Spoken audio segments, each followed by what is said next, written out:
It's important to stand up and be counted. You might not have this burning interest in politics, but I think most people have an interest in, how their life is run, and certain elements that government can infringe upon. I don't know, I think a lot of sort of young people, a lot of people sort of my age are quite naive. I think politics has become kind of extremely important to me, and it feels like every day it's kind of importance within my life. I definitely say if you're not involved in politics, it isn't for everyone, but I think that you do need to find your passion. And very much the acknowledgement that we're not trying to change anyone's minds. With tensions high across Britain in the political world, where do young people fit in? Our involvement in politics and current affairs is often questioned. Are we knowledgeable enough? And do we have what it takes to progress politics for generations to come? For those involved, has events such as Brexit left a sense of disengagement? Skipping school to protest about climate change, attending rallies, and giving speeches on the importance of politics are all things young people are a part of, but are they involved enough?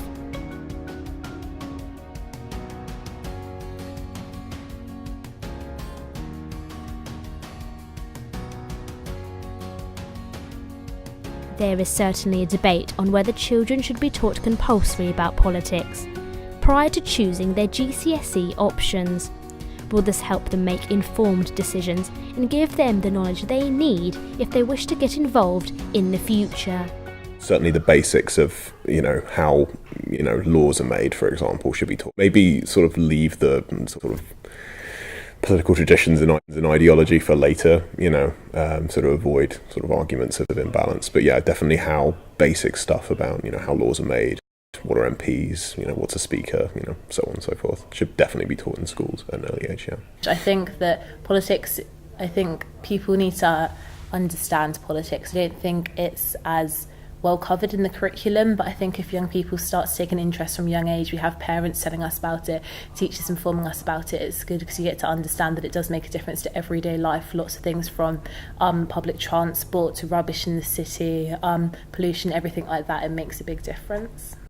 I don't think it should be taught at all.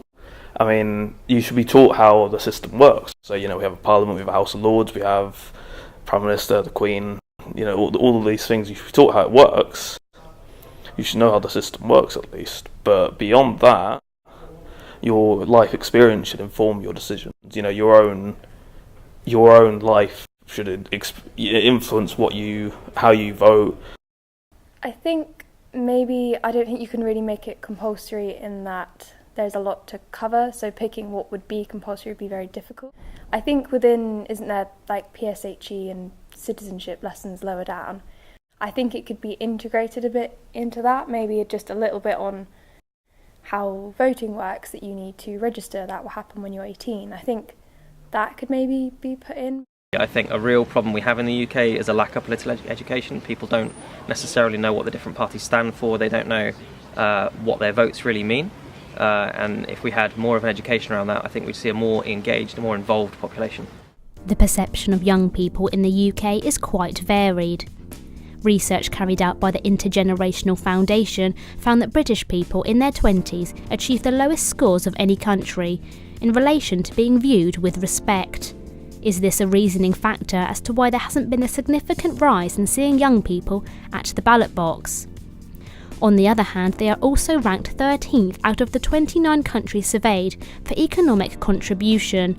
This means that society has produced individuals who have been beneficial to our country's wealth.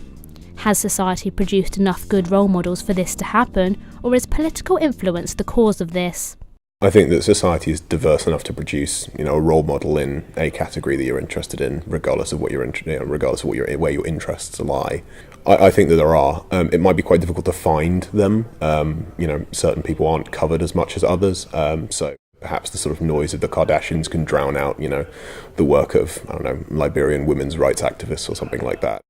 Have the times really changed? Social divisions between the younger and older generation are still apparent. Contrasting ideologies has sparked a debate on what we call the generation gap, which seems like a timeless age of segregation. You only have to look at the sort of Brexit referendum to see that.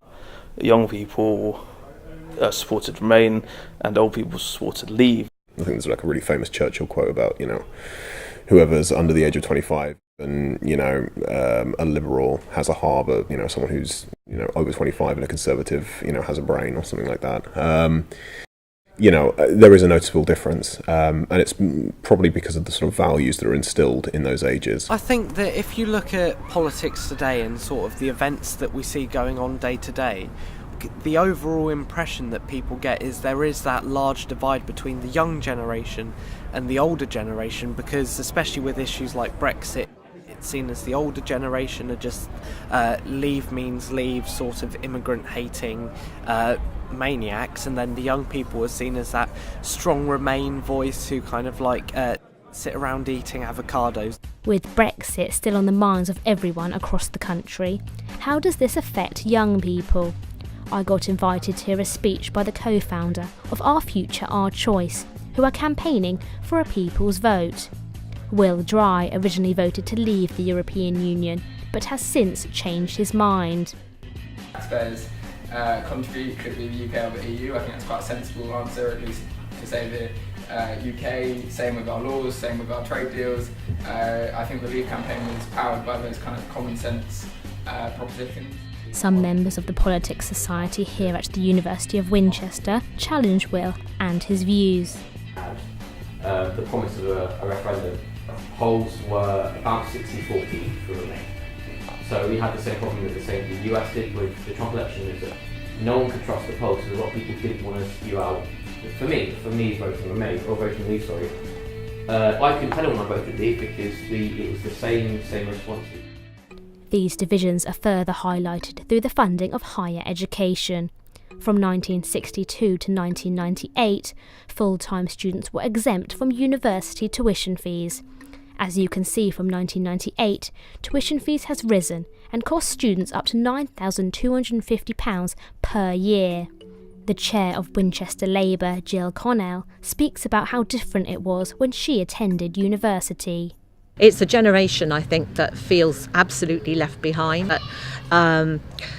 Where I went, for example, I went to university free, and I never had to pay fees. My local authority paid them for me. They gave me a grant that I was able to live on and pay for my accommodation, and I had £30 pocket money a term, which was more or less enough in those days. Nowadays, young people are telling me, I used to teach sixth form, young people are telling me they don't want to go to university because they can't afford the debt, and they don't want to be saddled with a massive debt. And so that was one thing, but that's not the only thing. But there are still financial impacts to go into university, with housing, rent, and if your student loan doesn't cover everything, especially if you're in an area like Winchester or London, where property prices are really high, there is still a financial impact to going to university that isn't necessarily overcome by everything else. Universities in particular can be very political. There can be debates in classes, lectures and seminars. But is politics talked about enough? Do we know enough? I sat down with Tali Atfars, the Student Union President, to hear his thoughts on the generation gap and its effect on students across the city. Living costs, that young people believe that there's a massive difference between affordability of those things, whereas people from older generations, it was so much easier for them to get into education because it was free. Now students and young people are feeling that whilst old people are telling us to get on with it or just put up with it, they're not actually understanding the changes in situations that have happened since then. And that's been heightened up by political discourse, political discussions happening, and that politicians are always throwing around that word debt. Actually, I think we've got a student population that's engaged with politics with a small p, in terms of actual situational politics. What are those issues affecting us? Climate change, education, instead of saying I'm Conservative, I'm Labour, I'm a Liberal Democrat. But I think we just need to make sure that young people get out and vote and have their voice heard, otherwise they're not going to listen to young people. And what politicians begin to realise is if you make young people disengage with politics or disengage with your political party, they're going to be the voters for the next 60 years. The UK Youth Parliament, in their own words, enables young people to use their energy and passion to change the world for the better. With the help of local councils and government, 11 to 18-year-olds are able to use their voice. to bring about social change. Shantae Jackson is a member of Youth Parliament for Southampton and tells me the importance of being part of the organisation. So the UK Youth Parliament in Southampton is amazing. We rejoined last year, so it's been a really full year. We've been so packed, doing lots of different things, going to conventions and going to the House of Parliament. We've been going into schools, and we've been into school this morning actually, and we were getting their ideas and their opinions on some new logos, things like that, and we've just been telling them about what we do, so it's nice to get in touch with all the young people. For me, it's so important to be part of this organisation because it's the one way that I know I can make a direct change in my city. It's really good that it's given me a chance to do so from such a young age. So I joined the Youth Forum when I was 15 and then became the Member of Youth Parliament when I was 16. So it's been amazing, obviously as I'm below the voting age, to be able to talk to councillors, to MPs and know that I'm making a difference with what I believe in. Another young person on the lookout for change is Ethan Waller. At just 15, he is the chair of Southampton and Romsey Young Labour.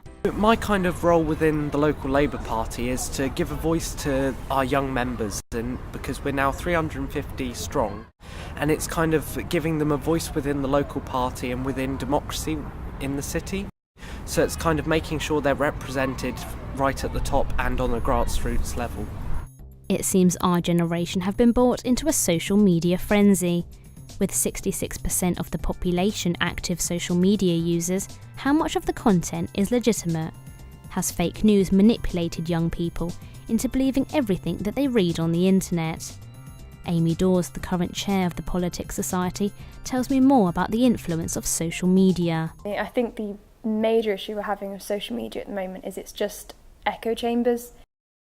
You find who you agree with, you find a group of people you agree with, and that could be a party, which is, fairly legitimate, or it could just be some Facebook group that are all campaigning for hard Brexit.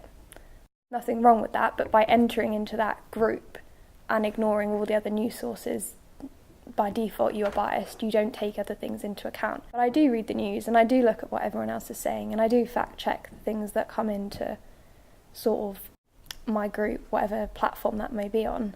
I think we've got a major issue with that at the moment, of people just believing pages that they already like, which seems sort of counterproductive. Conservative MP for Southampton Itchin Royston Smith believes young people are of vital importance to our country's future. He also says the Conservative Party provide opportunities for young people. I think it's of vital importance, without using the term that people like to do about children and young people being our future. That is the case. They are going to be the leaders of tomorrow. They're going to be the movers, the shakers, the people that go to work, people that run businesses and people that run our country. So I think the sooner people become aware of politics and what the power of politics is, then the better it is for them. Putting aside the population of young people who are politically involved, there are a large majority who have no interest in it. They might think that it doesn't affect them or their vote wouldn't matter. With local elections coming up on the 2nd of May, Jack Stapleton, a Green Party member, wants to change the stigma. The way we want to see that stigma broken is by seeing young people turn out to vote. We want to see people standing up and making sure their voices are heard, whether that's in local elections or by voting or by campaigning. In some cases, people want to stand for their area. I worry, I think it's the electoral system, honestly. The way that votes are counted in the UK is a bit old school, a bit old-fashioned. It does mean that a lot of votes won't count, and we do need to campaign for change on that to make sure that every vote counts. Politics is so important. I think every student, every young person should get involved. We have the power to change the political landscape in a way that hasn't been seen before. If you don't get engaged, and I use the same argument with non-voters, then you have no ability to complain about those in power and those in positions because you weren't there in the first place to make sure your voice about them was heard. To me, politics is absolutely paramount. It's so important for young people and everyone to get involved with because it really does affect everyday life. People like to brush it off and act as if it isn't crucial to our life, but it definitely is, and to be able to get involved and make a difference is what people need to focus on. With ongoing changes within Parliament, will there be increased focus towards young people in party politics? It's clear that more and more young people are aware of the importance of politics, with the ever-growing divide from Brexit. Will changes be made to ensure that future generations are engaged?